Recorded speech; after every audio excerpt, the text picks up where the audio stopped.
Service Commission na pagkamu eligible na pwedeng makigwa ng regular na pusto sa gobyerno. Itong day na kayo po mag-exam pa sa civil service. Pag 5 taon na daing patud na serbisyong maray sa barangay, tandaan niyo mga barangay health workers, kamo qualified nang maging eligible. Igwa na kamo ng eligibility na maging permanenteng empleyado sa gobyernong Pilipino.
Siguro ang panira kaniya sa mga mayaman ay pag nagpo-post na ning panira sa Facebook, day ko kaya, karon niya ako kuya niya ay mga 2,000 ning na lang kiya mismo na lang siyelo sa pagpo-post mo ni mga arke na lumang retrato.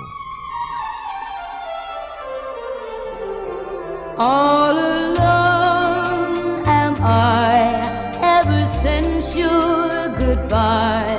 All alone with just the beat of my heart. People all around, but I don't hear a sound, only beating of my heart.